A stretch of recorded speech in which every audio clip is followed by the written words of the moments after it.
you, Amy. Now, but let me just comment on that. You mentioned people reducing consumption and all of that, but what's driving inflation right now are not these demand-sensitive products. So raising interest rates by 75 basis points or whatever won't solve the war in Ukraine. They won't solve the bottlenecks. They won't solve. So from where I'm standing, monetary policy in this very moment is probably ineffective. And they're probably raising interest rates in order to save face. I know that they've been criticized a lot for being slow on the trigger. I wonder if Mario or Luis have any comments on that. Yes, I do. Look, you're absolutely right that in an environment where it's basically supply side kind of effect here, price changes that are going on right now, raising interest rates will not do very much.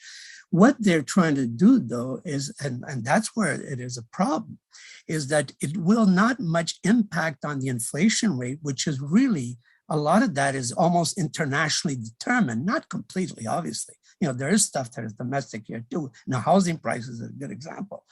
But when it comes to oil prices, for instance, we know perfectly well that this is not going to happen no matter what Canada does or the Bank of Canada does in terms of raising interest rates.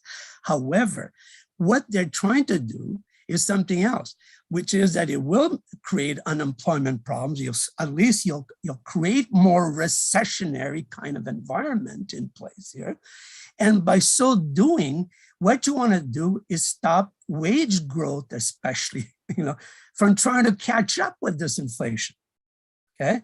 Now, is this the right way of doing things? I'm one of those who has preached over the years, literally, okay, that you don't want to raise the income of one group here, because remember, interest is not just a cost, it's also an income for certain people. You're raising the income of one group in order to kind of compress or control the income growth of another group.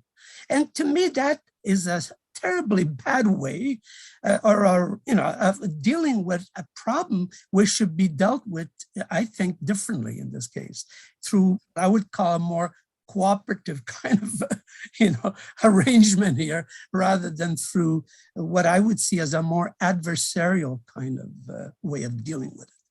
Yeah, there was the comments of the governor of the Bank of England a few months ago, warning workers in the UK not to be greedy and ask for higher wage gains.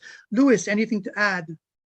Yes, I mean, this is a worldwide effect. So whatever you do in a country, especially a tiny country like Canada, is probably not going to have very much of an impact.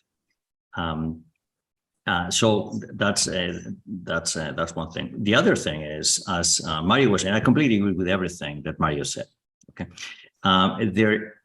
what this may do, increasing rates, it may create another dynamic that has nothing to do with the cause of the inflation that we see now, and create another one that may counteract. But again, the inflation number is a very simple number that in no way has any way to tell us what's happening really with all of the variables that go into it. Okay, so if we care about inflation, I think there's a room for other types of measures.